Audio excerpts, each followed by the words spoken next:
Anak lelaki saya menampar pipi saya sambil menjerit. Mak tak tahu malu ke? Renungan matanya yang tajam dan sentuhan tangannya yang kasar membuatkan hati saya hancur berkecai. Kemudian, saya mencampakkan buku bank yang mengandungi wang simpanan seumur hidup saya sebanyak Rm300.000 tepat ke mukanya dan memutuskan hubungan kami. Adakah cinta pada usia 60 tahun itu benar-benar satu dosa yang besar? Kisah ini bermula beberapa bulan yang lalu, pada saat hidup saya terasa hancur seperti debu. Sebelum memulakan cerita, saya amat berbesar hati jika Anda dapat menekan butang langgan subscribe, suka, like, dan loceng notifikasi. Nama saya Salma, tahun ini berumur 60 tahun. Saya mengusahakan sebuah kedai kuih tradisional yang kecil di sebuah lorong sunyi di Kampung Baru, Kuala Lumpur. Tempat ini ibarat seluruh kehidupan saya yang telah saya bina bersama arwah suami selama 20 tahun. 3 tahun lalu, suami saya tiba-tiba pergi meninggalkan saya akibat serangan jantung. Sejak hari itu, masa saya seolah-olah terhenti. Segala warna di dunia ini hilang serinya dan berubah menjadi hitam putih. Tepat jam 4 pagi, seperti biasa, mata saya terbuka sebelum penggera telefon bimbit berbunyi. Masa 3 tahun telah memahat satu tabiat yang perit dalam tubuh saya. Saya tidak dapat melelapkan mata lagi kerana kedinginan di sebelah tempat tidur terasa menyelinap hingga ke tulang. Saya bangun dari katil dan membuka lampu ruang tamu. Rumah teres kecil itu segera menjadi terang. Tetapi cahaya itu tidak mampu menghalau kegelapan di dalam hati saya. Di luar tingkap, keadaan masih gelap gelita dan dunia sekeliling sunyi sepi. Saya berasa seolah-olah hanya saya seorang yang terjaga dan menanggung kesunyian ini. Saya membasuh muka dengan air sejuk dan mengikat rambut ala kadar. Wajah yang terpantul di cermin kelihatan sangat asing. Kedutan di sudut mata yang semakin dalam, kulit yang hilang serinya, dan yang paling ketara, sepasang mata yang penuh dengan kekosongan. Adakah itu benar-benar saya? Semasa suami saya masih hidup, wajah saya sentiasa dihiasi senyuman.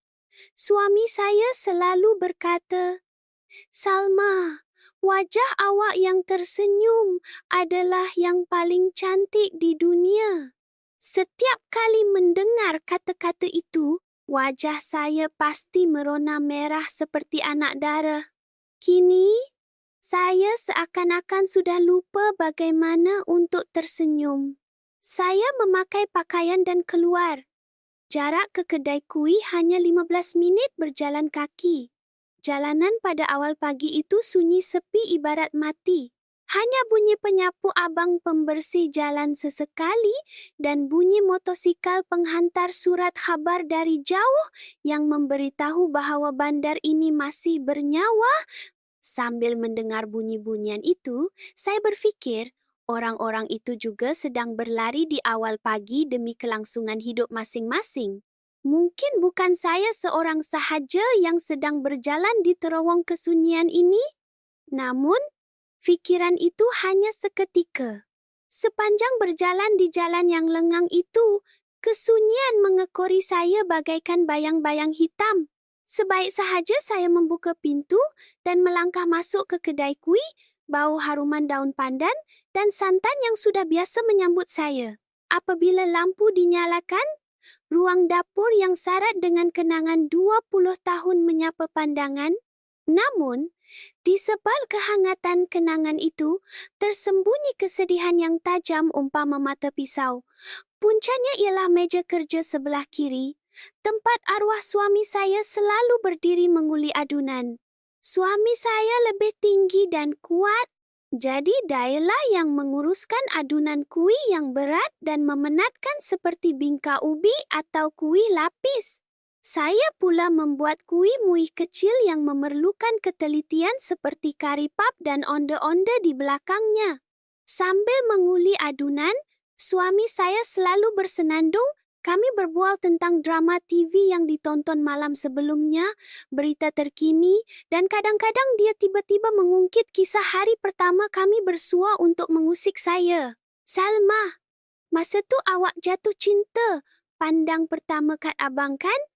Muka awak merah padam. Maka, saya akan membalas dengan manja. Mana ada abang tu yang kejar saya ke sana kemari? Saya sangat menyukai waktu subuh di mana kami saling usik-mengusik. Itulah waktu yang paling membahagiakan dalam sehari. Kini, tiada sesiapa lagi di tempat itu. Hanya meja kerja keluli tahan karat yang sejuk dan kosong merobek hati saya. Pada bulan-bulan pertama, saya tidak sanggup untuk melihat ke arah meja kerja itu. Air mata akan terus mengalir, membuatkan saya sering memalingkan wajah. Walaupun sekarang sudah 3 tahun berlalu dan saya sudah boleh memandangnya dengan tenang, namun kekosongan yang ditinggalkan tidak berkurang sedikit pun. Saya membasuh tangan dan memakai apron. Saya mula mencampurkan tepung beras, santan dan sedikit garam untuk memulakan adunan. Tangan saya bergerak seperti mesin. Memandangkan saya telah melakukannya selama 20 tahun, saya boleh melakukannya dengan mata tertutup. Tetapi fikiran saya hanya dipenuhi dengan ingatan terhadap suami. Kalaulah awak ada, apa yang kita bualkan sekarang? Kalaulah awak ada, saya tak perlu angkat guni tepung yang berat ini seorang diri. Kalaulah awak ada. Fikiran kalaulah itu silih berganti tanpa henti. Jam 7 pagi, kelompok kuih pertama yang masih panas beruap dikeluarkan dari pengukus besar. Bau harum kuih tradisional memenuhi ruang kedai. Hanya ketika menghidu bau inilah, saya berasa seolah-olah saya masih hidup buat seketika. Saya menyusun kuih muih dengan teliti di rak pameran dan membuka pintu kedai. Itulah permulaan hari saya. Menjelang jam 8 pagi, pelanggan mula masuk seorang demi seorang. Pekerja pejabat yang membeli kuih sebagai sarapan, ibu-ibu muda yang membeli makanan ringan untuk anak-anak, dan warga emas tempatan yang keluar bersiar-siar pagi. Saya memaksa diri untuk mengukir senyuman dan menyambut pelanggan. Selamat datang. Semoga hari ini hari yang baik untuk Encik Puan. Tetapi tiada siapa yang tahu kesedihan yang tersembunyi di sebalik senyuman itu. Selepas waktu makan tengah hari, sekitar jam 2 petang, langkah pelanggan mula berkurangan. Itulah waktu yang paling sukar untuk diharungi dalam sehari. Saya sering duduk bersendirian di kedai yang kosong, memandang keluar tingkap tanpa arah tuju. Apabila mendengar bunyi tawa orang yang lalu lalang, sebelah dada saya terasa ngilu. Mengapa saya tidak boleh ketawa? Mengapa hidup saya terhenti begini? Saya pernah terfikir untuk menelefon anak saya, Hakim, tetapi saya batalkan niat itu. Hakim sentiasa sibuk bekerja di syarikat korporat. Memandangkan dia sudah berkahwin dan mempunyai keluarga sendiri, saya tahu dia tiada masa untuk melayan saya. Bulan lepas pun apabila saya menelefon, dia berkata, "Mak, saya ada mesyuarat ni. Nanti saya call balik." Dan akhirnya panggilan itu tidak pernah kunjung tiba. Walaupun terasa hati, saya tidak boleh berbuat apa-apa. Lagipun, anak juga mempunyai kehidupan mereka sendiri. Jam 8 malam, saya menutup kedai. Baki kuih muih saya bungkus dan letakkan di hadapan kedai. Selalunya jiran-jiran yang kurang berkemampuan akan mengambilnya. Selepas mengemas dapur dan memadamkan lampu, saya melangkah keluar.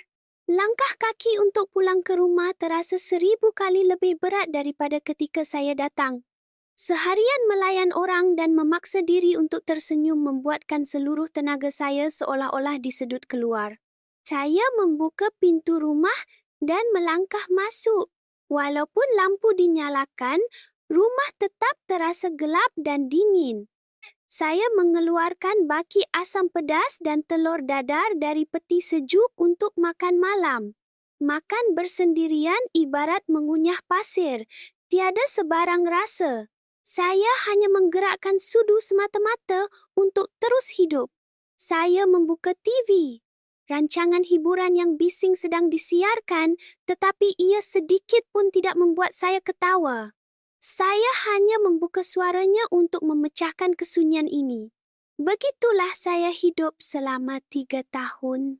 Hari yang sama berulang setiap hari. Hari-hari yang kelabu tanpa sebarang harapan dan jangkaan. Sehinggalah pada suatu pagi, seseorang muncul dan mencetuskan kocakan kecil dalam masa saya yang terhenti. Pagi itu, seperti biasa pada jam 7 pagi, saya sedang menyusun kuih pertama. Tiba-tiba pintu kedai dibuka dan seorang lelaki melangkah masuk.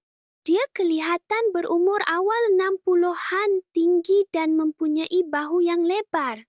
Dia memakai kemeja yang kemas dan mempunyai riak wajah yang lembut.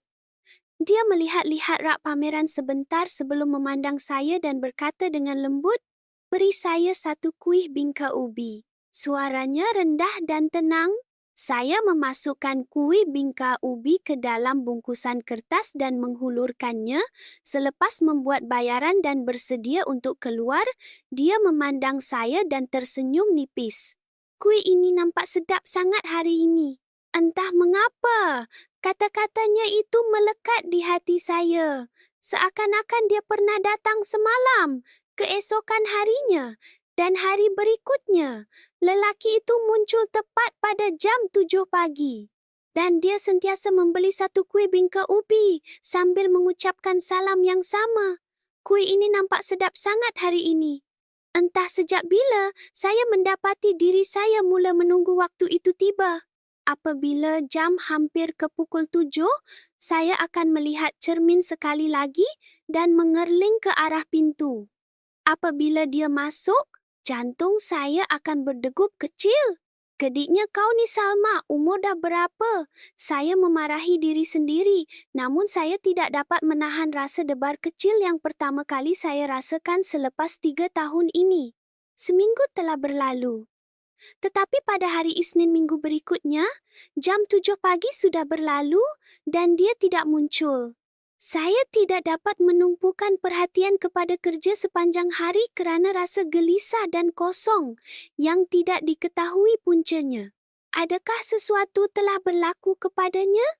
Adakah dia tidak akan datang lagi? Pelbagai persoalan bermain di fikiran. Begitulah bagaimana retakan kecil mula terbentuk dalam rutin harian saya yang kelabu. Jika anda ingin tahu kesudahan cerita saya, mohon langgan tekan butang suka dan tetapkan loceng notifikasi. Sokongan anda memberi kekuatan yang besar kepada saya.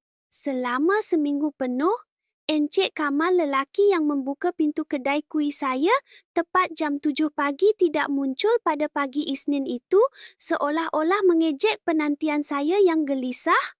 Jam 7 berlalu, 8 pagi berlalu, namun kelibatnya langsung tidak kelihatan.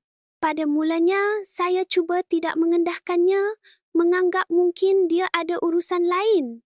Tetapi semakin masa berlalu, saya merasakan ruang di sudut hati saya semakin kosong, walaupun hanya seminggu, dan kami hanya bertemu setiap pagi untuk membeli sekeping kuih bingka ubi sambil bertukar sapaan ringkas.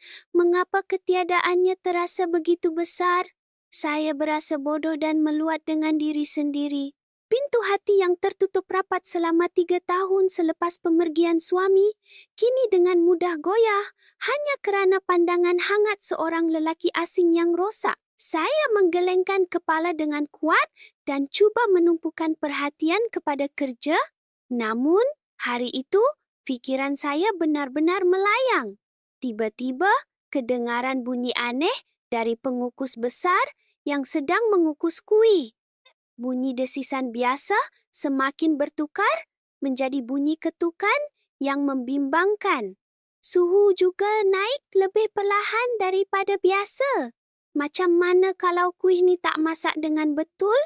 Dengan perasaan cemas, saya berulang kali membuka dan menutup penutup pengukus, tetapi tiada gunanya. Akhirnya, pengukus itu mengeluarkan bunyi yang kuat dan berhenti berfungsi. Aduh, kenapa waktu ni juga nak rosak? Malangnya nasib hari ini. Pandangan saya menjadi kelam. Ketika suami saya masih hidup, kerosakan mesin seperti ini akan diselesaikan dengan mudah kerana dia mempunyai bakat membaiki peralatan. Tetapi saya tidak tahu apa-apa tentang mesin. Saya segera menelefon mekanik. Namun, jawapan yang diterima sangat menghampakan. Puan, hari ini saya ada kerja luar yang mendesak. Esok petang baru saya boleh datang. Esok petang? Habislah perniagaan hari ini. Saya mengeluh panjang. Di rak pameran, hanya ada beberapa jenis kuih yang dibuat awal pagi tadi.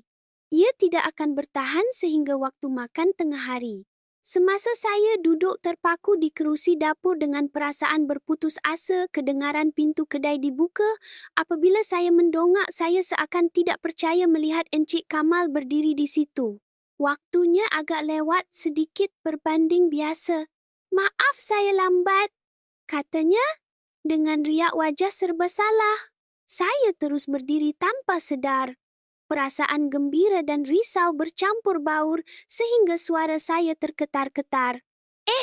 Tak apa. Selamat datang. Mungkin air muka saya nampak sangat teruk. Dia menghampiri saya dan bertanya dengan penuh kebimbangan. Ada apa-apa masalah ke? Wan nampak pucat. Saya teragak-agak sejenak. Bolehkah saya ceritakan masalah ini kepada pelanggan kedai? Tetapi matanya memancarkan keprihatinan yang ikhlas. Pandangan itu secara tidak langsung membuka hati saya. Pengukus, rosak, mekanik, cakap esok petang baru dia boleh datang. Nampaknya hancurlah jualan saya hari ini. Ujung suara saya bergetar. Dia mendengar keluhan saya dengan senyap dan kemudian menawarkan sesuatu yang di luar jangkaan. Boleh saya tengok kan? Encik boleh baiki ke? Saya bertanya kerana terkejut. Saya usahakan sebuah bengkel kraf kayu dan perabot kecil. Jadi saya agak biasa mengendalikan mesin, biar saya tengok dulu. Katanya tanpa teragak-agak lalu melangkah masuk ke dapur. Dengan perasaan masih terkejut, saya menunjukkan pengukus itu kepadanya. Dia meneliti kawasan sekitar pengukus itu dan berkata dia ada kotak alatan di dalam kereta dan meminta diri sebentar. Seketika kemudian, dia kembali membawa kotak alatan yang agak besar dan dengan mahir membuka penutup belakang pengukus. Tangannya besar dan tegap. Walaupun kelihatan kasar, sentuhannya pada mesin sangat teliti dan lancar. Saya terpukau melihat gelagatnya. Bayangan arwah suami yang membaiki mesin kedai ketika dia masih hidup seolah-olah bertindih dengan sosok Kamal. Saya seakan merasai kembali rasa selamat dan tenang seperti ketika itu. Kira-kira 15 menit kemudian, siap, katanya sambil mengelap peluh dan berdiri. Ada komponen kecil yang bersambung dengan motor tu dah haus, jadi sambungannya longgar. Saya dah baiki sementara, jadi ia sepatutnya okey untuk buat masa ni. Tapi nanti bila mekanik datang, lebih baik tukar alat ganti yang baru. Dia menekan butang kuasa pengukus, serta-merta pengukus itu berfungsi dengan normal seperti tidak pernah rosak. Ya Allah, terima kasih banyak-banyak.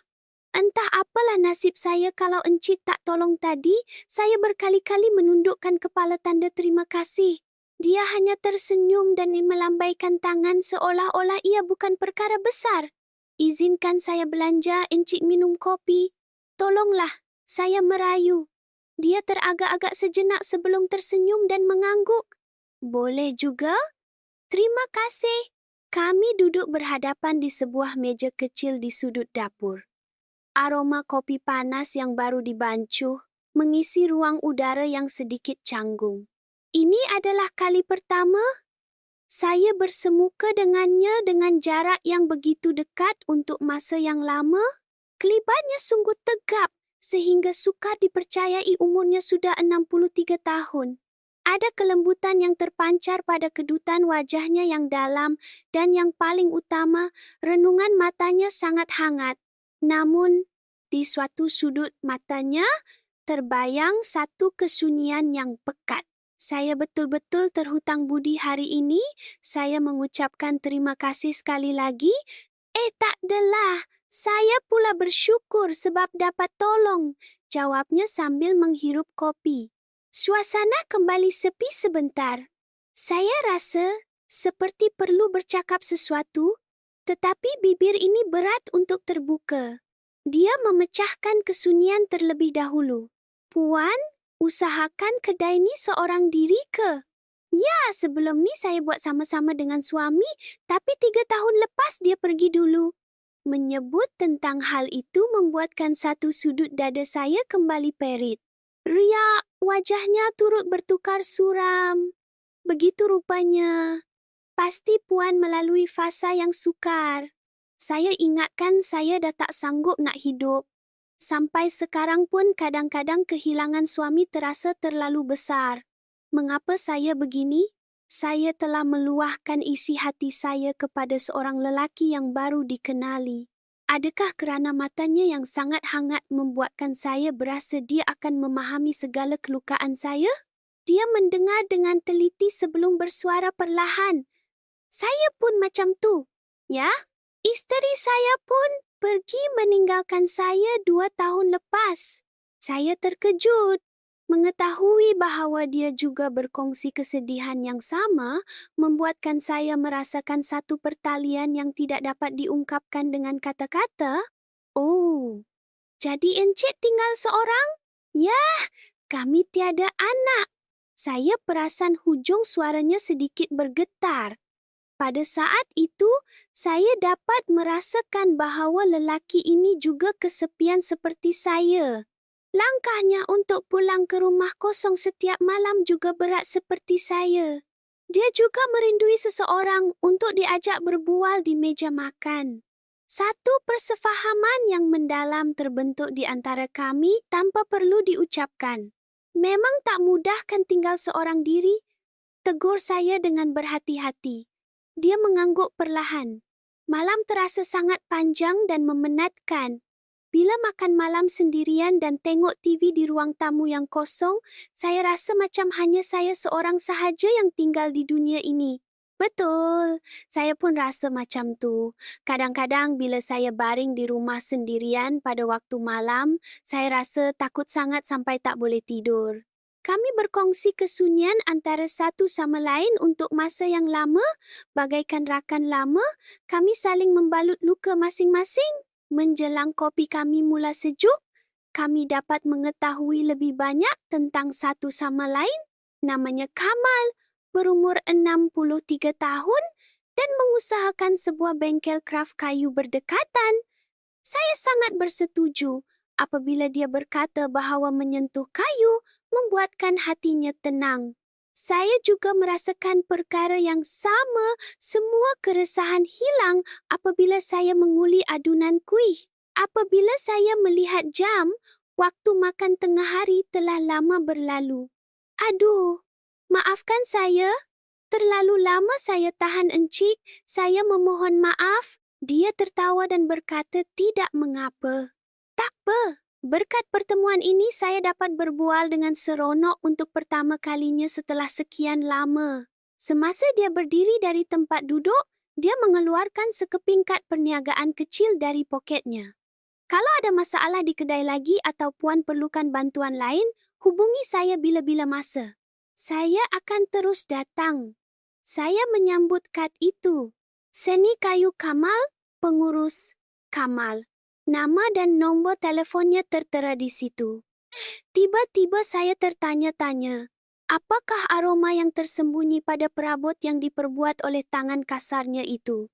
Semasa melangkah keluar dari kedai, dia berkata seperti biasa, kuih ini nampak sedap sangat hari ini. Tetapi hari ini, ucapan itu membawa erti yang sama sekali berbeza buat saya. Kata-kata itu lebih daripada sekadar sapaan biasa. Ia mengandungi simpati dan keselesaan yang mendalam. Saya memandang belakangnya buat seketika, sambil memegang erat kad perniagaannya di dada. Ia seperti satu harapan kecil bahawa jam kehidupan saya yang telah terhenti mungkin akan mula berdetak semula. Selepas kunjungan Encik Kamal, terdapat sedikit perubahan dalam rutin harian saya. Walaupun kehidupan memenatkan yang memerlukan saya bangun jam 4 pagi ke kedai masih sama, namun sikap saya berubah. Timbul perasaan teruja menunggu ketibaannya tepat pada jam 7 pagi dan sapaannya, "Kuih ni nampak sedap sangat hari ini," menjadi sumber kekuatan untuk saya mengharungi hari-hari. Kad perniagaannya tersimpan kemas di dalam poket apron saya umpama tangkal. Setiap kali saya berasa penat atau kesunyian, tanpa sedar saya akan meraba kad perniagaan di dalam poket. Pada masa itu, renungan matanya yang mesra dan tangannya yang meyakinkan akan terlintas di fikiran, memberikan saya semangat semula. Namun, saya tidak mempunyai keberanian untuk menghubunginya dahulu. Saya bimbang tawarannya untuk menghubungi jika memerlukan bantuan hanyalah sekadar berbahasa basi dan saya takut membuatkannya tidak selesa. Umur yang sudah mencecah 60 tahun menjadikan saya lebih berhati-hati dan pasif. Memupuk perasaan berdebar terhadap seseorang pada usia sebegini terasa agak mengada-ngada dan saya takut saya akan terluka jika perasaan saya diketahui. Rasa bersalah terhadap arwah suami juga masih membelenggu diri. Seminggu lagi berlalu, musim tengkujuh bermula dan hujan turun tanpa henti selama beberapa hari. Disebabkan cuaca yang buruk, bilangan pelanggan yang berkunjung ke kedai kuih juga merosot. Pada hari Rabu petang, hujan yang turun sejak pagi semakin lebat di luar. Guruh dan kilat sambung menyambung seakan-akan langit akan bocor, kedai kosong, dan hanya bunyi hujan yang membuatkan kesunyian saya semakin mendalam. Ketika saya sedang mengelap rak pameran sendirian, pintu kedai ditolak kuat dan seseorang berlari masuk. Orang yang basah kuyup sambil tercungap-cungap itu tidak lain tidak bukan ialah Encik Kamal. Ya Allah! "Kenapa ni Encik?" Saya terkejut dan bergegas kepadanya. Nampaknya dia sedang mencari tempat untuk berteduh daripada hujan lebat yang turun secara tiba-tiba dan ternampak cahaya kedai saya. Air menitis dari rambutnya dan kemeja nipisnya melekat pada badannya memperlihatkan susuk separuh badannya yang tegap dengan jelas. Wajah saya merona merah dan saya segera memalingkan pandangan. Saya ada urusan dekat-dekat sini tadi. Tak sangka pula hujan tiba-tiba lebat sangat. Dia menyelak rambutnya yang basah dan tersenyum canggung. "Tunggu kejap, saya ambilkan tuala." Saya segera masuk ke dapur dan membawa tuala bersih. Semasa dia mengeringkan muka dan rambutnya, saya membancuh kopi panas. Kami kembali duduk berhadapan di meja kecil di dalam dapur. Angin ribut dan hujan terus membadai di luar tingkap. Hanya kami berdua di dalam kedai, dengan bunyi hujan memenuhi ruang udara. Ketegangan yang aneh mula terasa. "Pakaian Encik dah basah lencun. Nanti demam pula?" kata saya dengan penuh kebimbangan. "Tak apa, sekejap lagi keringlah ni," katanya. Tetapi saya perasan badannya sedikit menggigil kesejukan akibat bajunya yang basah. Pada ketika itu, dia membuka beg yang diletakkan di sebelahnya. "Sebenarnya saya dah bersiap dari pagi untuk berikan benda ini kepada awak, tapi disebabkan hujan baru sekarang saya dapat datang." Apa yang dikeluarkan dari begnya adalah sesuatu yang dibalut kemas dengan kain. Apabila dia membuka kain itu perlahan-lahan, sekeping papan pemotong kayu yang diukir halus mula kelihatan.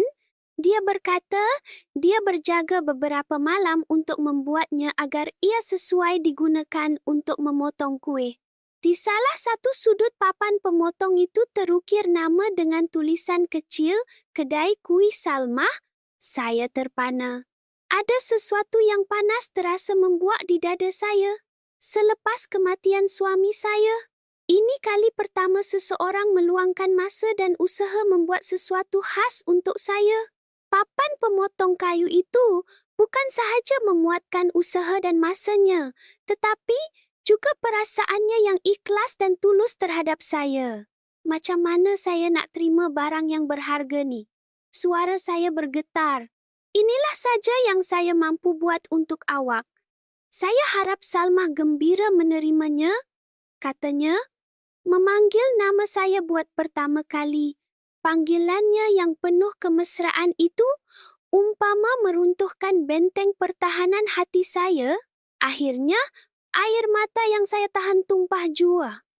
Ia adalah air mata yang bercampur baur antara rasa bersalah, kesunyian, keperitan, dan rasa syukur di atas kehangatan yang diberikannya. Kenapa? Kenapa Encik baik sangat dengan saya? Saya bertanya teresa-esa. Dia perlahan-lahan menghulurkan tangan dan menggenggam tangan saya. Tangannya hangat dan teguh. Saya pun tak tahu. Saya cuma asyik teringatkan Salmah.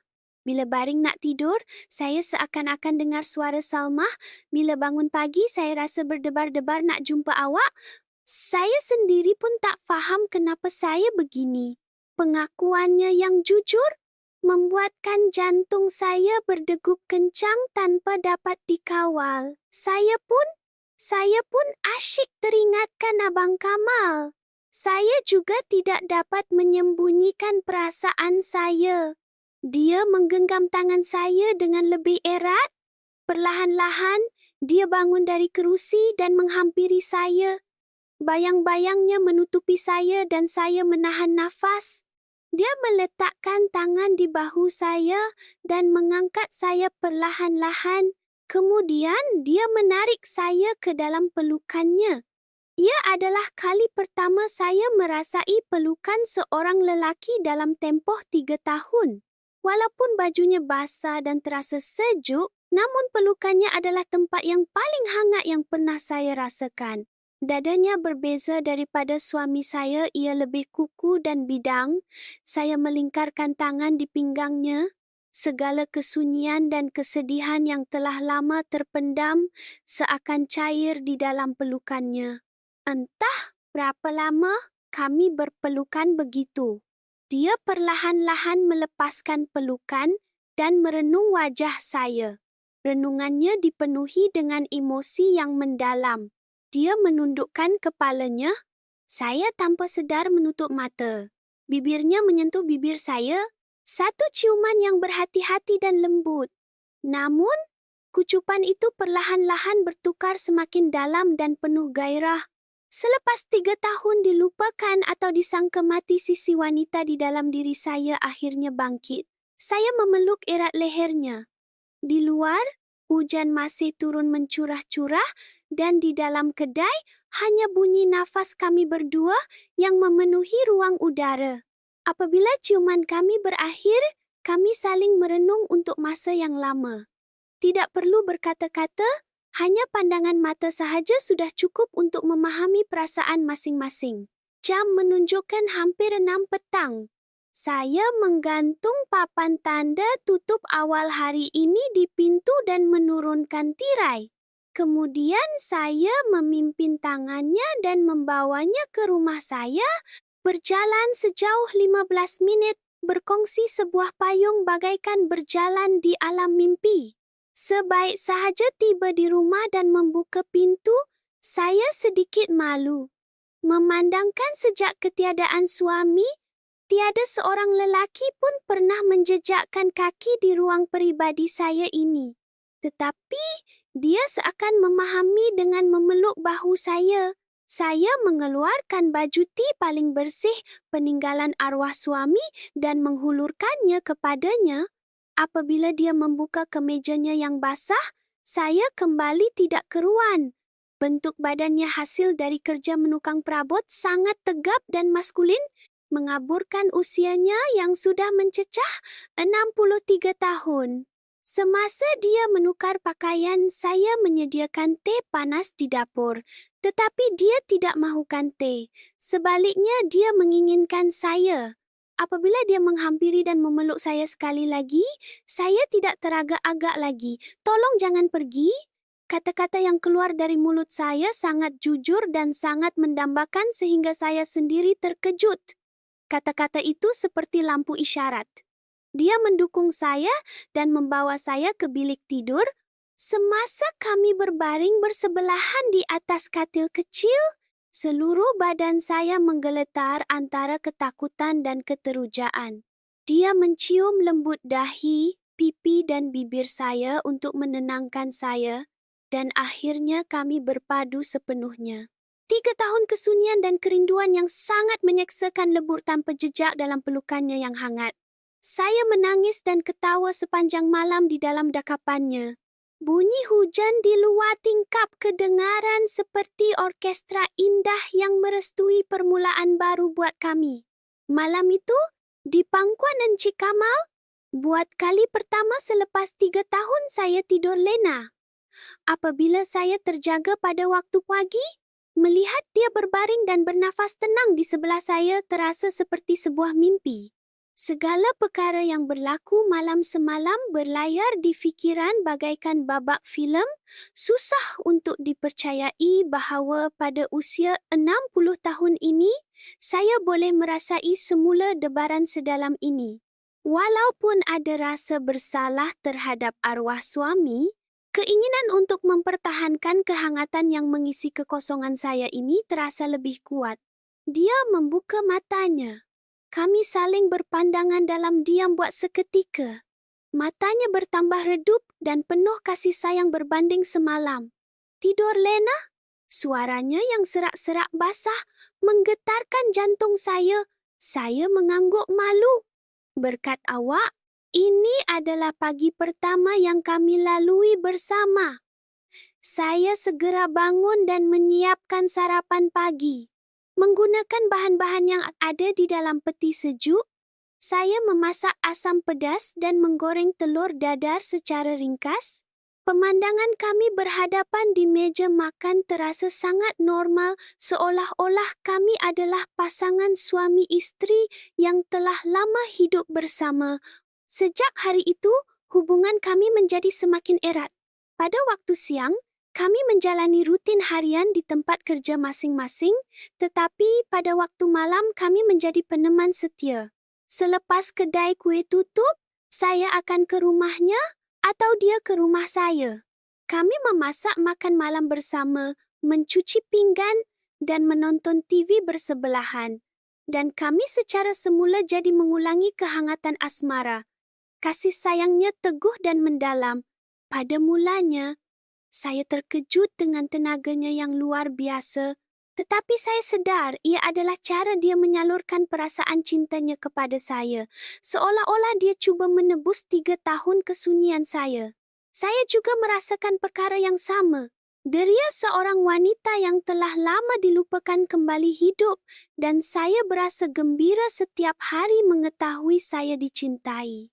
Namun, semakin besar kebahagiaan itu, semakin membesar kerisauan saya. Kami tidak boleh menyembunyikan hubungan ini selama-lamanya. Lebih-lebih lagi, bagaimana hendak menjelaskan kepada anak tunggal saya, Hakim, yang menjadi kerisauan utama saya? Hakim sangat rapat dengan arwah bapanya. Mustahil untuk dia menerima kenyataan bahawa saya mempunyai kekasih baharu hanya 3 tahun selepas pemergian arwah abahnya. Ketakutan bahawa dia akan membenci dan menyalahkan saya kerana mengkhianati arwah abahnya membuatkan saya tidak berani untuk memberitahunya. Pada suatu petang hujung minggu, saya dan Encik Kamal sedang bersiar-siar di tepi tasik, berjalan sambil berpegangan tangan cukup untuk membuatkan saya bahagia. Tiba-tiba telefon bimbit saya berbunyi. Jantung saya seakan terhenti apabila melihat perkataan anak Mak tertera pada skrin. "Hello, Mak kat mana? Kenapa ceria semacam je suara Mak?" Suara Hakim kedengaran agak tajam berbanding biasa. "Ah, Mak dah kemas kedai dan keluar ambil angin kejap. Tanpa sedar saya telah berbohong. Saya merendahkan suara sambil mengerling Kamal di sebelah. Oh ye ke? Saya ada kat rumah mak ni. Ingat nak jenguk sekejap. Mak tak ada kat rumah ke?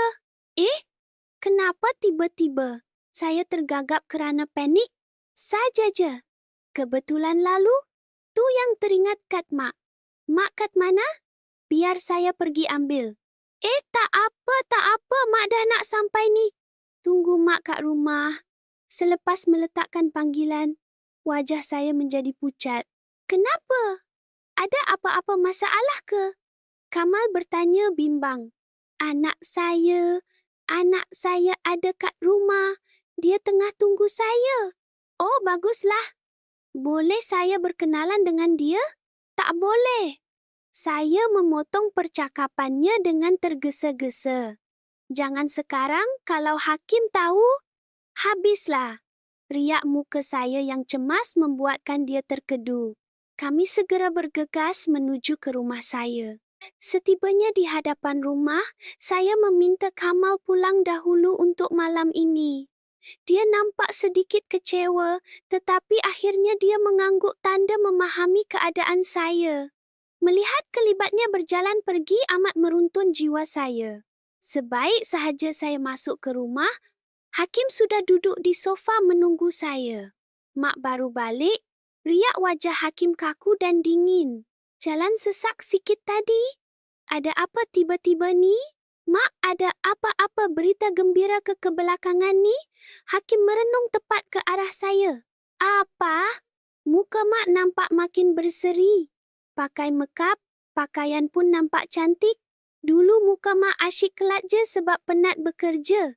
Teguran Hakim yang tajam membuatkan jantung saya berdegup kencang. Taklah, rasanya sebab mak tidur lena kebelakangan ni kot. Saya berlagak tenang, walaupun dalam dada jantung saya berdegup laju. Hakim tidak bertanya lagi, tetapi pandangannya masih dipenuhi rasa curiga. Hari itu, Hakim pulang tergesa-gesa tanpa sempat menikmati makan malam. Selepas anak saya pergi, saya terduduk di sofa. Saya kehilangan seluruh tenaga. Adakah rahsia saya terbongkar? Hakim pasti telah mencurigai sesuatu. Malam itu saya tidak dapat lelap langsung. Renungan matanya yang tajam itu sentiasa terbayang. Beberapa hari kemudian, menerusi pelanggan tetap kedai kuih saya dikejutkan dengan khabar bahawa Hakim sedang menyiasat latar belakang saya secara tersembunyi. Mereka memberitahu bahawa anak saya telah menyoal jiran tetangga tentang gerak-geri saya, malah bertanya tentang Encik Kamal yang menyinggah di kedai kuih setiap pagi. Saya rasa seperti langit nak runtuh. Saya amat sedih dan sengsara apabila mengetahui diri saya sedang diintip oleh anak sendiri. Pada hujung minggu itu, Hakim datang mencari saya lagi. Kali ini dia membawa beberapa keping gambar bersamanya. Di dalam gambar tersebut, kelihatan saya dan Encik Kamal sedang gembira berjalan berpimpin tangan. Apa semua ni, Mak? Suara Hakim sedingin ais. Siapa lelaki ni? Saya kehilangan kata-kata. Ini kan lelaki yang datang ke kedai kuih tu tiap-tiap pagi. Orang kampung semua cerita pasal ni. Yang mak asyik berkepit dengan jantan ni. Setiap bait kata yang keluar dari mulutnya ibarat sebilah pisau menghiris jantung saya. Hakim, dengar cakap, Mak. Ini salah faham. Salah faham apa? Mak ingat saya buta. Tak nampak Mak berpegangan tangan dan tersenyum gembira dengan jantan ni. Hakim melempar gambar-gambar itu ke lantai. Imej kami yang sedang gembira di dalam kepingan gambar tersebut seolah-olah hancur berkecai. Lelaki ni kerja apa? Kenapa dia asyik dekati Mak? Jangan-jangan dia ni nak kikis harta Mak, betul tak? Kata-kata Hakim menghancurkan sekeping hati seorang ibu. Hakim, macam mana kamu boleh cakap macam tu? Abang Kamal tak macam tu. Macam mana saya nak percaya? Dunia zaman sekarang ni macam-macam, Mak. Duit yang mak kumpul bertungkus lumus lepas abah meninggal tu, mak nak serahkan bulat-bulat kat jantan penipu ni ke? Jantan penipu. Panggilan hina hakim terhadap Encik Kamal amat mengguris jiwa saya. Apa yang kamu cakap ni? Kamu tak pernah kenal pun siapa dia, tapi sesuka hati kamu je tuduh dia. Tak payah nak kenal pun. Memang sah-sah. Perangai pisau cukur, cari janda sunyi nak kikis duit dorang. Pang! Pada saat itu juga, saya dapat merasakan sesuatu yang panas menampar pipi saya. Hakim, dalam keadaan hilang pertimbangan akal dan dilanda kemarahan melampau, telah tertampar pipi saya.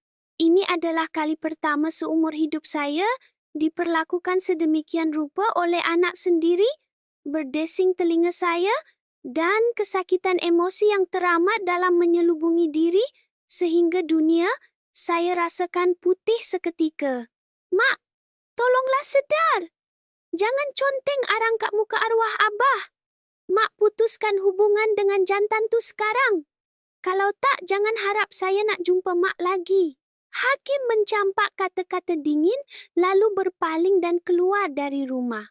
Bunyi dentuman pintu dihempas seolah-olah meremukkan jantung saya.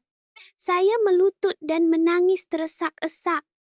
Pipi saya terasa kebas, tetapi hati saya terasa sedingin ais. Apa salah saya? Selama 10 tahun saya menanggung derita menjaga suami yang sakit, bertungkus lumus bekerja seperti orang gila demi membesarkan Hakim selama 3 tahun selepas pemergian suamiku. Saya serahkan seluruh jiwa raga saya, tetapi kini sekeping kebahagiaan kecil yang saya temui ditolak mentah-mentah oleh anak sendiri. Adakah cinta pada usia 60 tahun merupakan satu jenayah berat?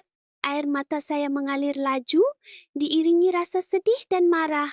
Keesokan harinya, saya ke bank.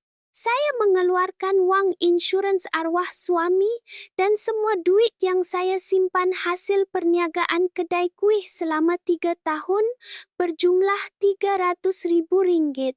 Saya terus ke pejabat hakim. Sewaktu-waktu rehat tengah hari, saya menyapa hakim di luar bangunan. Mak, kenapa mak datang sini? Hakim kelihatan cemas dan terkejut. Tanpa banyak bicara, saya menghulurkan sampul surat berisi wang itu ke tangannya. Apa ni mak? Ini duit yang kamu risau sangat akan kena kikis tu. Ini duit pampasan abah kamu dan titik peluh mak selama 3 tahun. Cukup? Lepas ni jangan masuk campur dengan siapa mak nak kawan atau kahwin.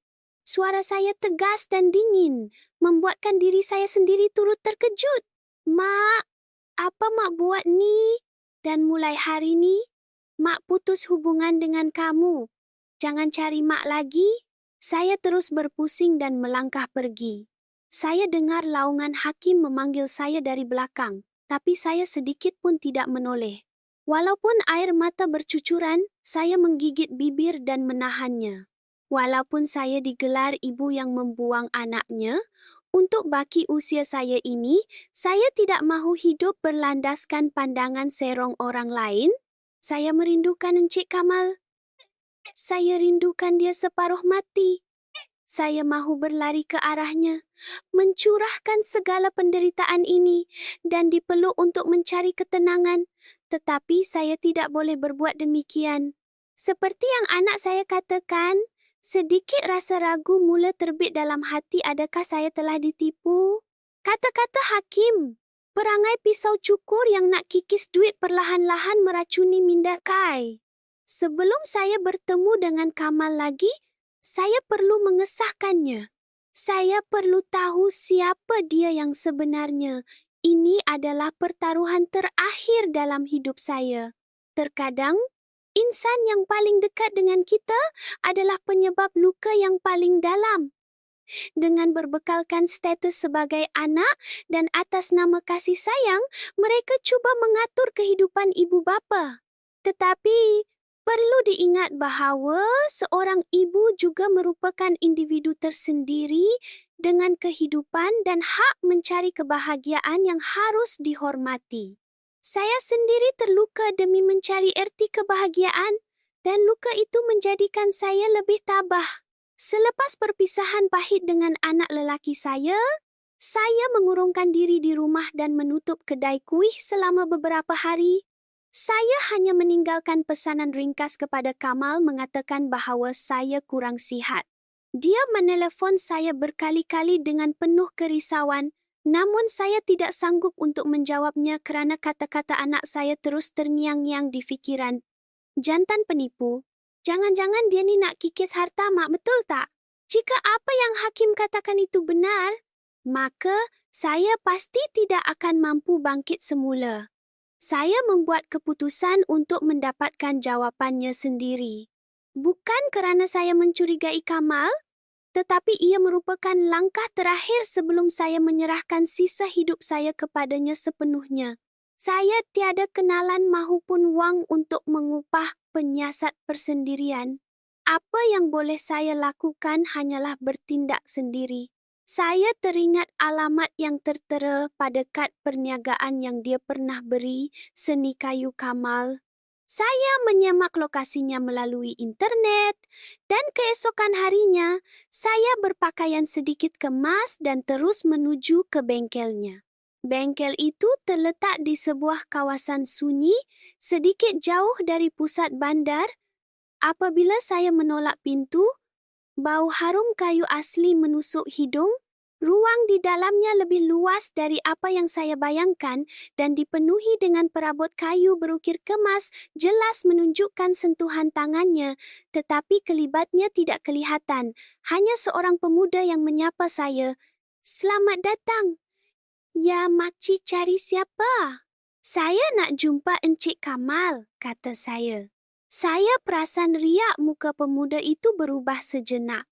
Saya mengagak bahawa dia pasti tahu sesuatu. "Bos tak ada sekarang. Ada apa-apa pesanan?" Saya mengeluarkan beberapa not ringgit dari dompet dan meletakkannya ke tangan pemuda itu. "Adik, jangan tipu makcik. Makcik dengan Encik Kamal ada niat nak berkahwin. Makcik kena tahu semuanya tentang dia. Tolong beritahu makcik hal sebenar." Mungkin keikhlasan saya meruntun hatinya. Selepas berdiam diri seketika, dia menjemput saya masuk ke bilik rehat kecil di belakang bengkel. Di sana, saya mendengarkan sebuah cerita yang amat mengejutkan. "Sebenarnya, bos sangat merana hidupnya sebelum ini," kata pemuda itu. 10 tahun lalu, Kamal mengalami kecederaan emosi yang teruk selepas bercerai. Ia bukan berpunca dari ketidaksefahaman. Sebaliknya, rakan karib yang dikenali selama 20 tahun dan bekas isterinya telah berskandal dan mengkhianatinya. Mereka merancang dan merampas segala harta miliknya, membuat pinjaman atas namanya dan menggelapkan wang syarikat. Kamal hilang segala-galanya, dari kilang sehinggalah rumahnya, dan ditinggalkan menanggung beban hutang yang besar. Saya diam tidak bersuara sewaktu mendengarkan kisah itu. Tidak pernah terlintas di fikiran bahawa di sebalik senyumannya yang lembut, tersimpan sebuah tragedi hitam. Lepas tu, beberapa tahun bos kurung diri, tak nak jumpa siapa-siapa, macam orang hilang arah. Tapi lepas tu dia bangkit, kumpul modal sikit-sikit dan buka bengkel kecil ini, hutangnya pun hampir langsai. Tapi dia masih hilang kepercayaan pada wanita. Namun sejak dia jumpa makcik, dia berubah sepenuhnya. Tiap-tiap pagi dia semangat macam budak-budak. Tak sabar nak pergi kedai kuih makcik. Dia sanggup sengkang mata ukir kayu semata-mata untuk bagi hadiah dekat makcik. Saya tak pernah tengok dia gembira macam tu. Sebelum ni, air mata berlinangan di tubir mata pemuda itu menzahirkan rasa kasihannya terhadap Kamal. Kini segalanya telah terjawab. Tiada lagi istilah penipu seperti yang difitnah oleh anak saya. Dia sebenarnya mangsa pengkhianatan keji dan hidup dalam kesepian menanggung trauma yang perit. Dan dia telah membuka kunci di hati saya yang tertutup sejak 3 tahun lalu. Air mata saya bergenang. Saya begitu malu dan rasa bersalah kerana meraguinya.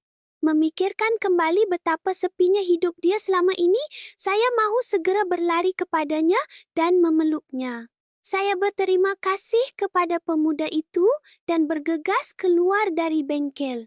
Saya segera meneleponnya. Salma, awak okey tak ni? Suaranya dipenuhi keresahan. Abang Kamal dekat mana? Saya dekat taman sekarang. Taman mana? Biar abang pergi sana. Saya menahan teksi dan bergerak menuju ke arah taman perumahan yang diberitahunya. Di sana, saya melihat kelibatnya duduk di sebuah bangku dari arah belakang. Bahunya yang jatuh menunjukkan kepiluan yang amat dalam sehingga membuatkan hati saya remuk. Mendengar tapak kaki saya, dia bingkas bangun. Salma, kenapa ni? Tanpa sepatah kata, saya memeluk erat tubuhnya. Maafkan saya. Saya betul-betul minta maaf. Saya menangis di bahunya sambil dia menepuk belakang saya perlahan. Kenapa nak minta maaf? Abang yang patut minta maaf sebab dah buat hubungan Salma dan anak makin renggang. Tak, ni semua salah saya. Salah saya. Sebab pernah ragu dengan keikhlasan abang. Jawab saya teresak-esak. Kami berpelukan buat seketika. Saya menceritakan kepadanya tentang apa yang telah saya dengar di bengkel perabotnya tadi. Ketika saya bercerita, air matanya juga turut menitis. Sekarang saya dah tahu segalanya. Siapa abang yang sebenarnya, betapa seksanya abang lalui. Saya takkan pernah ragui cinta abang lagi. Saya akan sentiasa di sisi abang untuk balut luka abang sampai bila-bila. Mendengarkan pengakuan saya, dia memeluk saya dengan lebih kuat. Selepas hari itu, ikatan antara kami bertambah kuat. Dengan saling berkongsi dan membalut luka yang paling dalam, cinta kami telah ditakdirkan bersama dan tiada apapun dapat memisahkan kami. Namun, masih ada halangan terbesar yang harus kami lalui, iaitu Hakim. Saya perlu membuktikan keikhlasan cinta kami kepadanya. Dan hanya ada satu cara. Setelah segala kekeliruan terhadap Kamal diselesaikan, hati saya kini lebih kental. Tiada satu perkara pun boleh memisahkan saya dan dia. Namun realitinya amat kejam apabila Hakim memalingkan wajahnya daripada saya. Saya harus memperbaiki hubungan saya dan meyakinkan Hakim akan kasih sayang kami berdua. Selepas berbincang, saya dan Kamal memutuskan untuk bersemuka dengannya. Tiada lagi persembunyian. Kami perlu tunjukkan keikhlasan kami. Saya membalas mesej Hakim. Hujung minggu ni mak nak cakap sesuatu. Tolong datang rumah. Lelaki yang kamu salah sangka tu pun akan ada sama. Hakim tidak membalas mesej saya. Tetapi saya tahu dia pasti akan pulang ke rumah. Pada hari Sabtu pagi, saya bertungkus lumus menyediakan hidangan kegemaran, Hakim rendang daging dan mihun goreng. Kamal turut datang membantu dari awal pagi. Caranya memotong bahan masakan yang kekok itu membuatkan saya tersenyum. Nanti bila Hakim balik, abang jangan berdebar sangat. Bila Hakim tahu abang ni orang yang baik, dia pasti akan terima abang.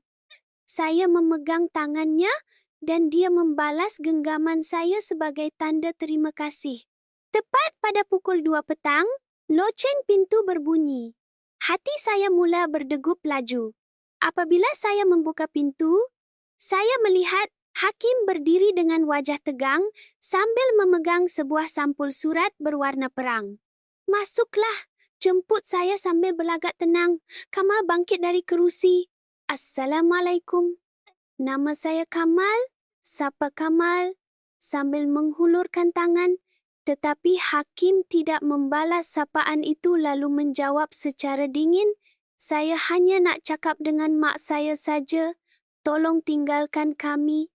Ruangan di ruang tamu tiba-tiba menjadi hening. Tak perlu. Encik Kamal akan ada di sini.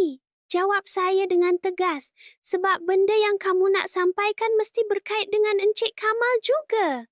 Hakim merenung tajam ke arah saya sebelum dia melemparkan sampul surat tadi di atas meja. Mak tahu tak apa semua ni? Hakim mengeluarkan laporan penyata kredit kewangan Kamal yang tertunggak dan laporan bangkrut Kamal 10 tahun yang lepas. Mak tengok ni. Masih tak nak mengaku lagi yang dia ni bukan penipu, jerit Hakim. 10 tahun lepas dia ni muflis, ada hutang beratus ribu. Dia ni bukan orang yang baik, Mak. Saya terkejut. Namun saya sempat menenangkan diri memandangkan saya sudah mengetahui segala-galanya. Ya, Mak dah tahu. Lepas tu, apa Mak cakap? Mak dah tahu tapi masih nak teruskan hubungan dengan dia? Mak dah hilang akal ke? Ya, Mak masih waras. Mak melihat masa depan dan bukan dinilai dari kisah silam dia. Dia gigih bekerja 10 tahun untuk bayar semua hutang dan dialah yang berusaha bersungguh-sungguh dalam hidupnya sekarang. Mak nak tertipu apa ni? Orang macam dia takkan pernah berubah. Dah sah-sahlah dia kejar duit Mak saja. Kamal yang dari tadi terdiam, akhirnya mula bersuara. Hakim, Pakcik faham apa yang kamu rasa.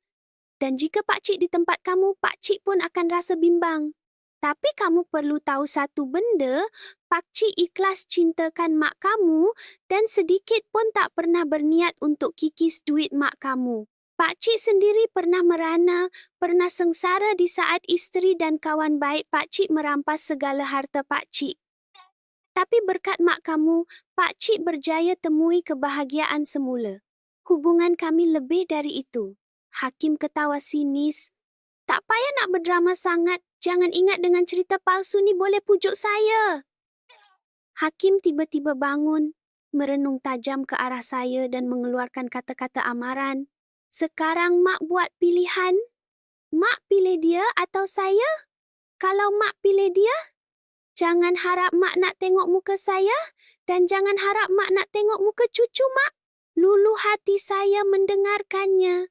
Ya Allah, anak yang satu-satunya yang saya harapkan, yang dibesarkan dengan susah payah seorang diri selepas peninggalan suami yang tercinta, membuang saya secara paksa. Hakim juga sanggup tidak membenarkan cucu saya menziarahi saya. Diri saya tiba-tiba kabur, menangis teresak-esak mengenangkan perbuatannya. Melihat saya hanya diam dan kaku, Hakim menganggap saya menerima dugaannya. Lantas menjawab, nampaknya Mak dah buat keputusan. Saya minta diri dulu. Jangan pernah hubungi saya lagi. Kala dia melangkah menuju pintu utama, pikiran saya berkecamuk dan saya rasa seolah-olah telah hilang segala-galanya, lalu terus bersuara, tunggu sekejap.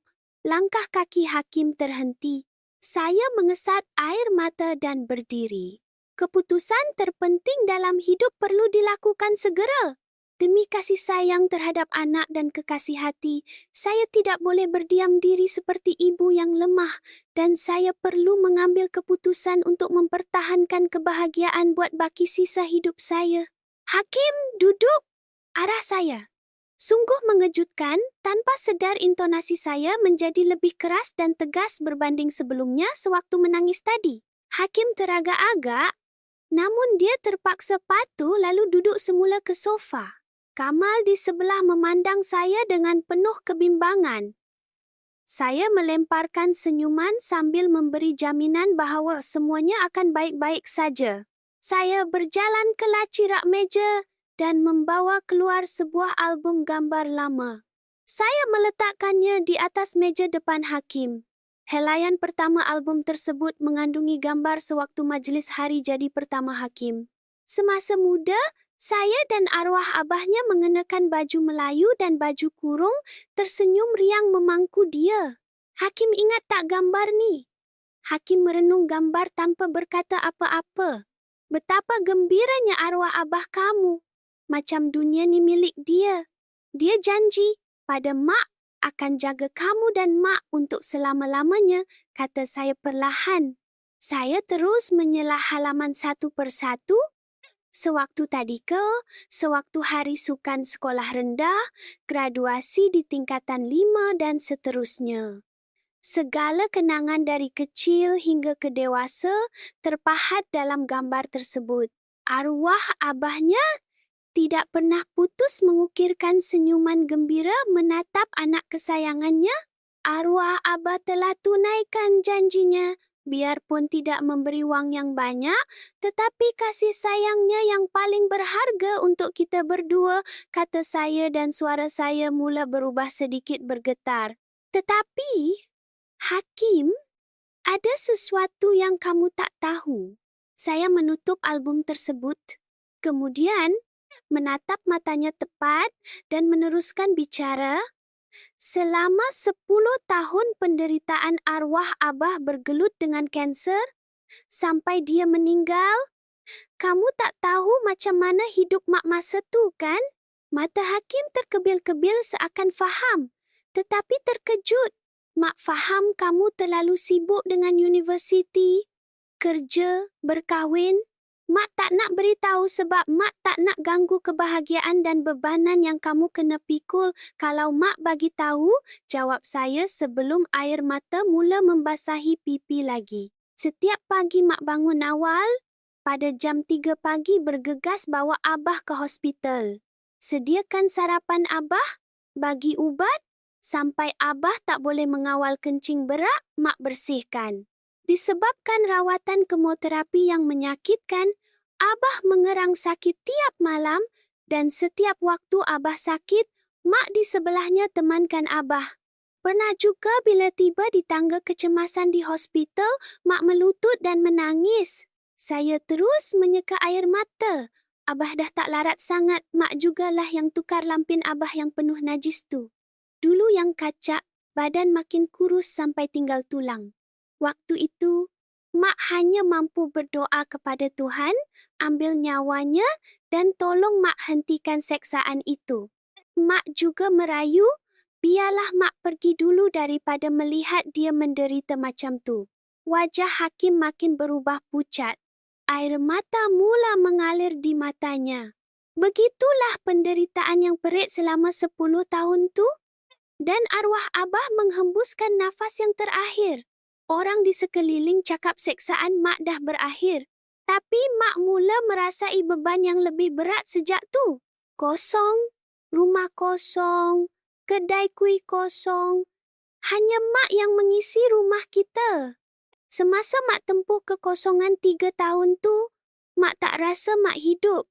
Saya beralih memandang wajah Kamal dan menggenggam tangannya erat sebelum menyambung bicara kepada anak saya. Tapi tiba-tiba Pak Cik Kamal muncul, mengubati segala kelukaan dan penderitaan mak yang sama macam dia alami sebelum ni, terperangkap dengan kesepian. Kami berdua mula ubati kedukaan dan mengubati antara satu sama lain. Kerana dia, mak mula faham makna gembira buat pertama kali. Saya bingkas bangun, terus menuju ke hadapan Hakim. Saya memegang bahu anak saya itu. Hakim, izinkan mak bertanya dengan ikhlas. Adakah menjadi satu dosa untuk mak mencari kebahagiaan di sisa hidup mak? Selepas 10 tahun mak bersusah payah jaga abah dan kamu, adakah terlalu pentingkan diri sendiri sekiranya pada usia begini, mak ingin di sisi bersama dengan seorang insan yang mak sayangi? Seruan saya menyebabkan Hakim jatuh menangis teresak-esak melutut di bawah sofa menahan sebak.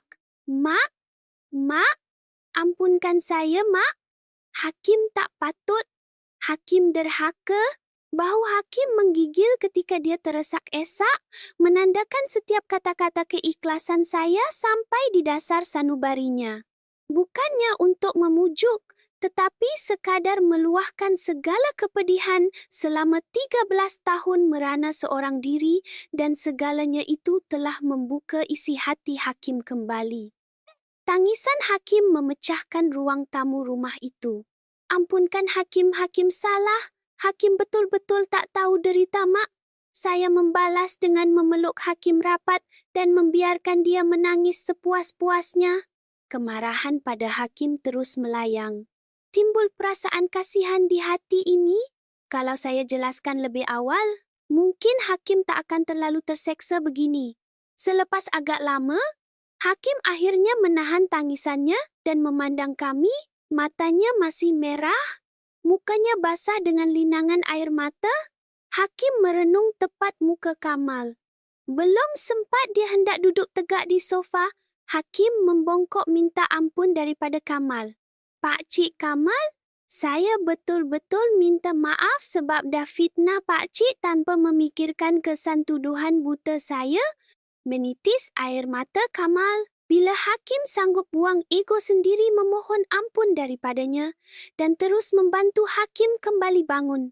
Hakim, jangan buat Pak Cik rasa macam ni.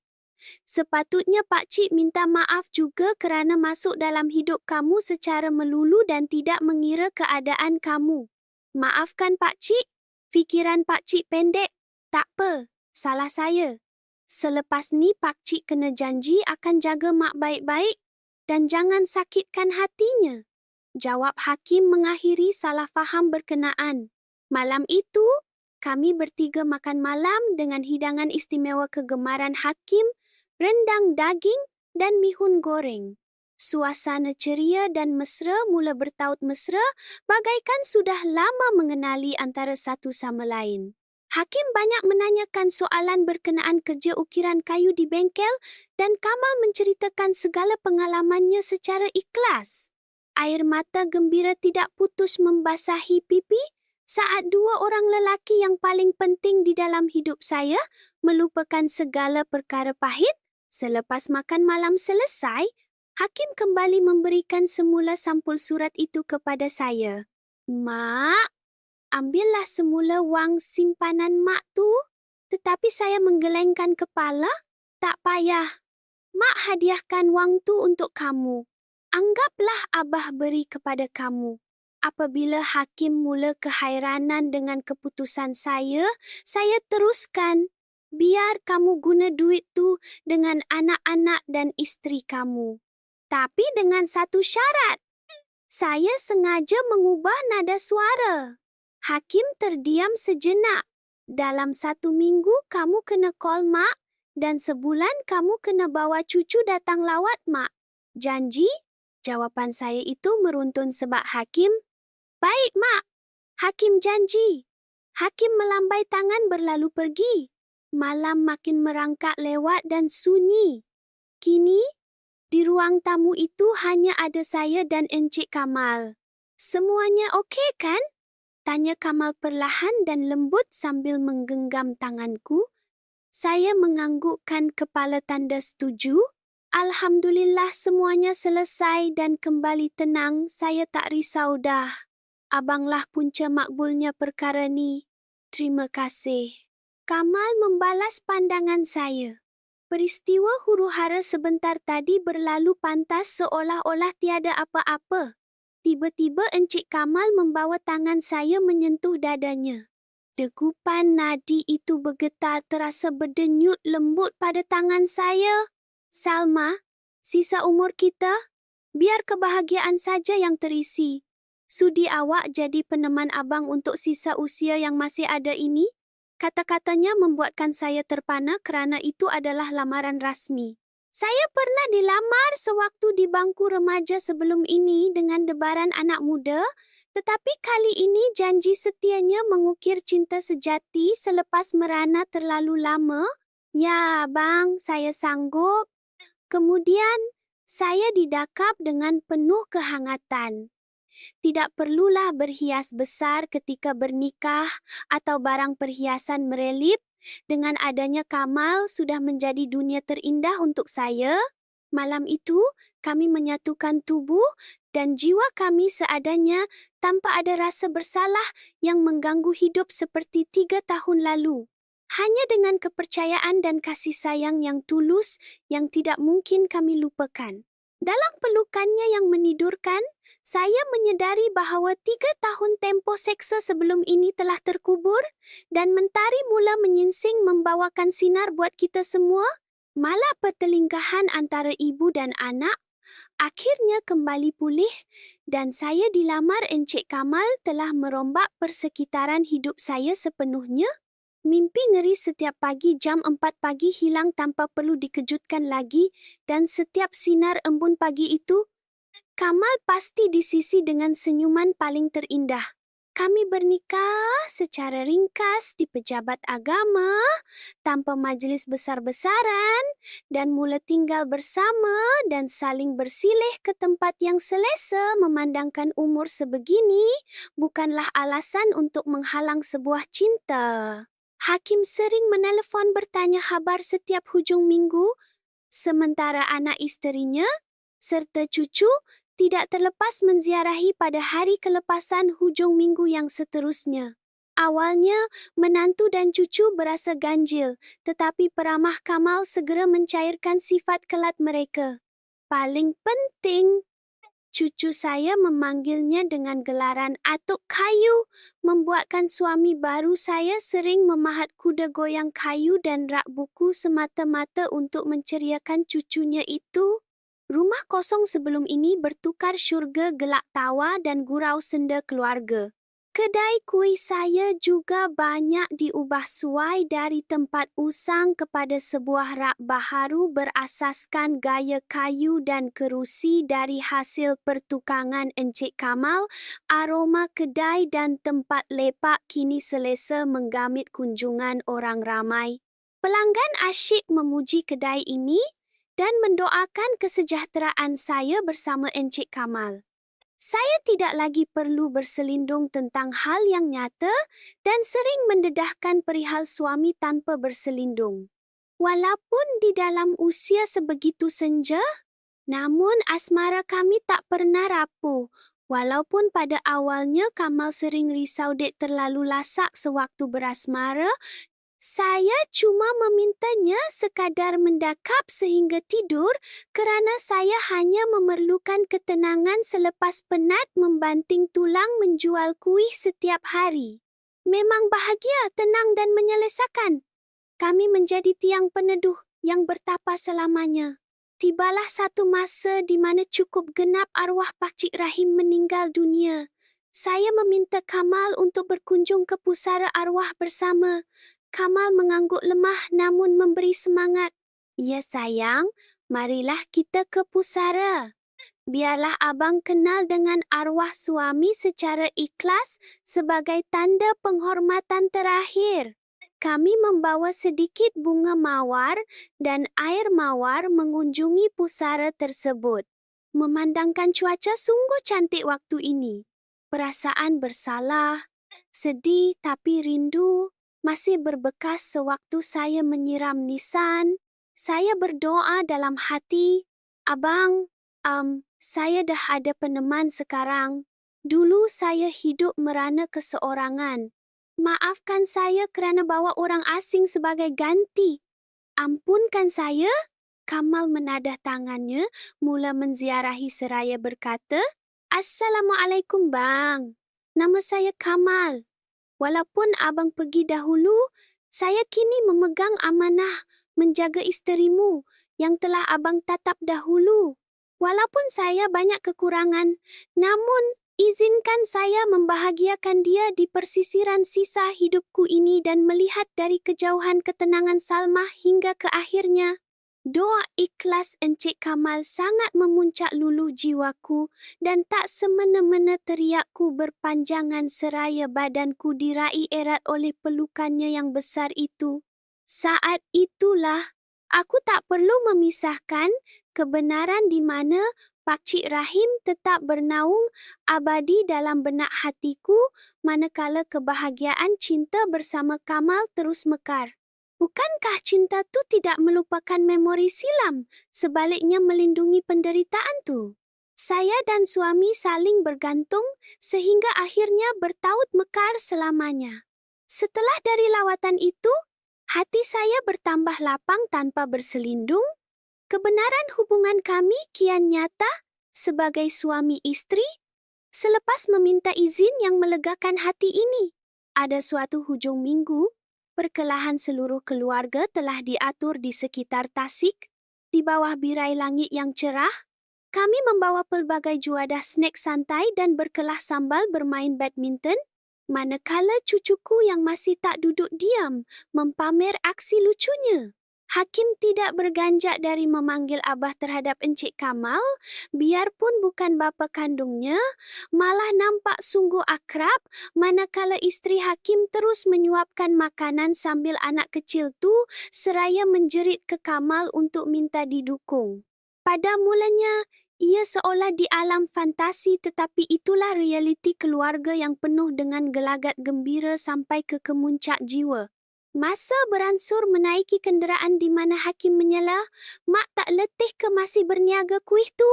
"Tak apa, Abah Kamal sentiasa bantu masa kerja. Saya nak luaskan kedai sikit ataupun buat kedai secara franchise sikit."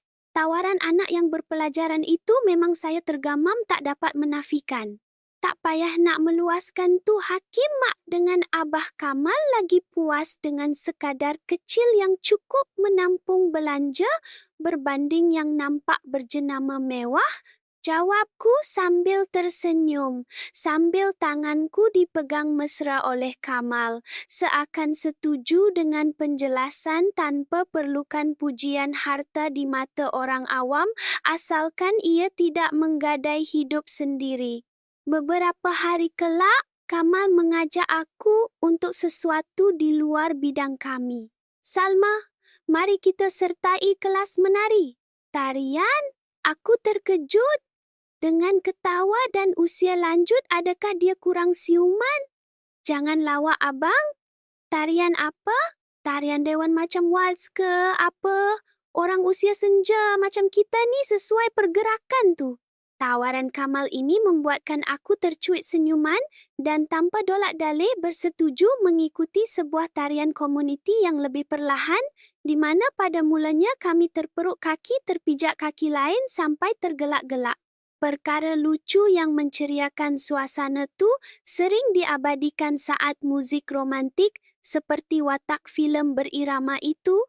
Tempoh 10 tahun penderitaan arwah bekas suami, penat, lelah menggendal perniagaan kedai kuih 3 tahun, kembali ditutup dengan keindahan berjenaka seumur usia lanjut di kelas tarian yang mengubati lara kejiwaanku dengan segera. Teka-teki kisah rumah tanggaku bukan lagi sesuatu yang asing buat para pengunjung pelanggan di kedai itu kerana perwatakan suram tu dah hilang. Terus di wajahku memancarkan gelak manja apabila dituding persoalan. Malah, pelanggan setialah punca keyakinanku kembali utuh menghebah dengan ikhlas mendoakan yang sebaiknya lantas menyuakan tawaran malam yang penuh hidangan bagi meraih kegembiraanku. Dari sinilah baru ku tahu erti manis kebahagiaan tu jika ia diperluaskan buat orang di sekitar dan bukan semata mengikat janji untuk berdua sahaja. Ketika menjelang malam pada suatu hari itu, sebelum aku melelapkan di bawah pangkuan dada Kamal, aku mula memanjat persoalan. "Abang, menyesal tak jumpa dengan isteri bangka sepertiku ini?" Kamal membelai rambut sambil tersengih. "Kenapa nak sesal? Abang rasa abanglah yang paling sangat bertuah seumur hayat dan bersyukur sesangat." Salmah risau bila di suatu hari takdir Tuhan renggut senyuman dalam sesaat tu. "Awak jangan takut, Salmah sayang. Abang janji abang di depan untuk selamatkan bidadariku ini." Ternganga dan hatiku kembang kuncup, lantas mengkambus semua kegugupan tu. Aku percaya ia satu keselamatan dan muktamad buat selamanya. Hembusan cuaca berputar selang 4 fasa. Tahun berganti namun cinta yang terpahat masih tegar. Hanya kerlingan mata dan gelagat spontan Kamal membuatku akur dan serasi bekerjasama bersamanya. Dia suami pelindung, sahabat dan teman yang mendampingiku kebahagiaan tanpa segan. Genapnya perkahwinan pertama ini, hadiah dari sang suamiku begitu luar biasa. "Kita jalan-jalan ke Pulau Langkawi, jom sayang." Kamal merancang pakej tu dan semestinya sangat membuat rinduku sebab sejak bekas arwah, aku jarang ada masa sebegini kerana kedai dan kesibukan.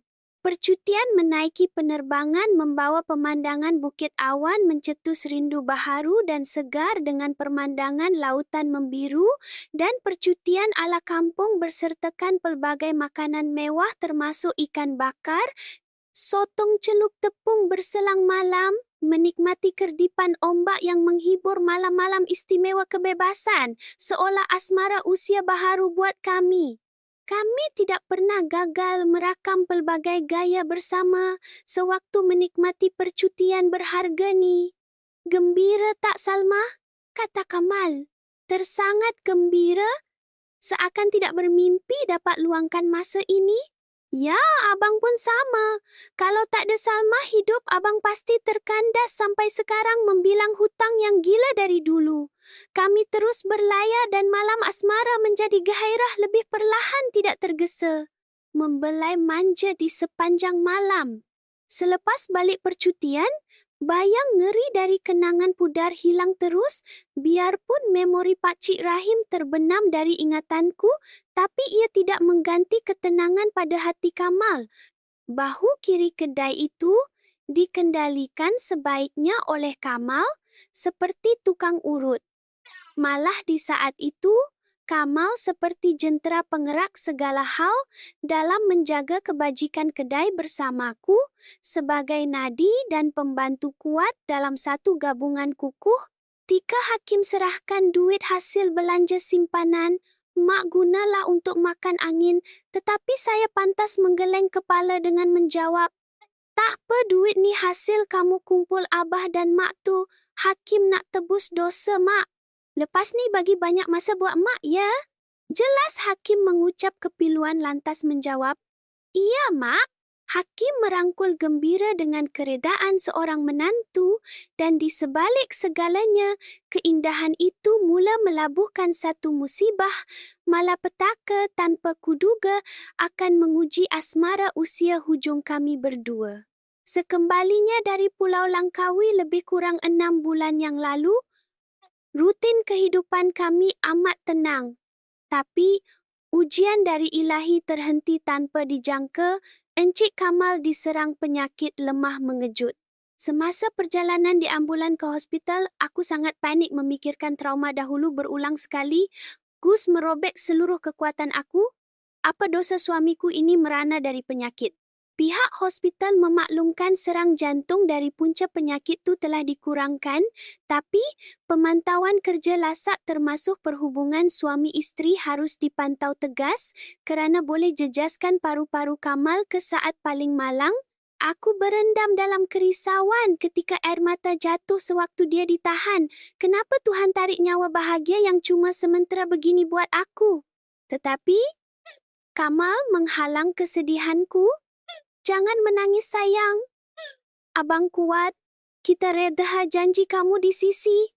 Aku terdiam, tapi makin berat hati nak merelakan ia berlalu. Selepas diskaj segalanya, berubah teruk bila kerja lasak buat kerusi, mahupun di dapur tidak lagi dipegang oleh Kamal, apatah lagi melayan malamku seperti yang kami lakukan dahulu. Aku terus melarangnya. Biarpun ia seperti menghalang sesuatu nikmat tanpa mempedulikan akibat parah emosinya kelak. Tiba-tiba, di malam harinya, Kamal merenung sambil bersuara, adakah aku ini tak bererti lagi bila dah tak ada daya nak bahagiakan isteriku sendiri? Sayu sungguh keluhan kecewa seorang suami dari lubuk hatinya seolah tidak berguna sebagai seorang pahlawan keluarga. Tetapi aku cepat-cepat membelai tangannya dengan kasih yang mekar. Tak bang, cukup abang depan mata. Hidup untuk menemani isteri pun dah terbaik dari segala kebahagiaan. Di malam yang gelap itu, kami terus mencurahkan kerinduan, bukan dengan fizikal seperti dulu, sebaliknya, sekadar menyalur detak jiwa sebagai janji teragung bagi percintaan abadi. Ia menyedarkan diri dari sentuhan fizikal cinta itu lebih meluhurkan ikatan perhubungan antara insan dari sudut kerohanian, manakala penyembuhan abang perlukan kesabaran di mana peluang bersama masih terjalin, tapi Saya sangat-sangat tidak terancam, malah lebih terikat. Nama saya Salmah, kini menginjak umur 60 tahun. Saya menjanda kerana pemergian suami dan hilang selama 3 tahun, namun berjaya kembali hidup dek kurniaan Tuhan menyatukan cinta insan ini, dan secebis dugaan yang ada kini, saya hadapi sebagai peneman hayat yang diuji, tapi akan mengharungi sebaik kelangsungan hidupku. Cinta tidak menjanjikan sekadar umur mahupun sakit, namun ikatan suci ini melepasi segala aral yang ditimpakan kelak. Buat sekalian di luar sana yang tersadai lara keseorangan, bangkitlah dari igawan hitam di atas muka bumi. Jangan putus harapan Tuhan, sediakan hari yang bahagia seperti cerah terang dari kepedihan. Ribuan terima kasih menyokong siaran rancangan ini, sehingga di hujungnya, jangan lupa tekan langgan, butang suka, serta berikan sebarang ulasan dari episod di atas, sentiasa kekal sihat dan bertenaga sentiasa. Tamatnya penceritaan di atas ini sedikit sebanyak terus memahat mendalam ingatan kerana pelakon asal Salmah serta pasangannya, Encik Kamal telah memikul segala duka sebagai panduan terbaik dari satu sudut yang berharga buat kehidupan harian yang dikelilingi masalah. Secara luaran kesunyian pada usia senja begitu dalam untuk dijangkakan kalau tidak merasainya, namun sekelumit cerita ini membuka pandangan untuk mencari peluang cinta baharu walau di balik tabir kedukaan. Adakah status umur sebagai larangan itu menjadi punca yang utama dari kisah keteladanan yang diterjemahkan berlandaskan perjuangan mendapatkan kasih dengan cara terbaik? Pada usia 60 tahun, biarpun terikat sejarah lama selama 3 tahun, namun Salmah kekal yakin merungkai jawapan kebenaran. Begitu pula dari kepedihan suami yang selama 10 tahun, mangsa tipu helah dengan bangkit di luar dugaan demi mencari sinar. Perkara di atas tidak dinafikan, cuma semata untuk teman menyorok semata, sebaliknya ia demi sebuah kepastian dari sebuah kecederaan fizikal dan batin bagi menebus balik takdir cinta mereka. Jika masih terpinga-pinga, adakah mustahil atau putus asa meratapi diri sendiri dari nasib tak baik? Percayalah, jangan hukum hak individu ke atas anda. Memang bahagia tak seiring yang kita harap, tapi untuk mendapat yang baik kena reda dari ketentuan ilahi. Cuma nak kongsikan bahawa video lakonan dari penceritaan awam ini semata dituju sebagai pengajaran yang murni buat renungan semata secara rekaan, di mana watak kebetulan tak dirancang langsung. Kepiluan ibu dan anak juga meruntun emosi kita, memandangkan kita tak asing tentang kecuaian hubungan itu kan? Sebabnya, kita harus faham kasih sayang tak melulu dengan menyokong membuta dari salah faham, yang mendasari dari punca rahsia kita yang dikunci secara peribadi tanpa luahan sebenar, lantas menyebabkan kekesalan. Kesan ikhlas itu perlu demi menyelesaikan masalah rumit ini dengan tulus. Seterusnya dari sosok Kamal tu membuktikan kesetiaan cinta tu dengan menunggu kepastian secara sabar tu memang luar biasa menumbuhkan tunas kasih yang mendalam ke atas mangsa tanpa dijangka nasib menyebelahkannya dengan cemerlang buat. Penyokong setia bergelut dari segala beban hidup lampau. Semoga ia mendamaikan hati pembaca yang tersentuh lara. Mari kongsikan dari lubuk rahsia kehidupan bersama. Adakah anda semua alami dengan cara menukil di ruangan ulasan? Akhir sekali, jangan lupa tekan langgan serta butang suka dan tinggalkan mesej kebaikan serta doa di bawah ya. Moga dikurniakan sinar rahmat abadi. Amin.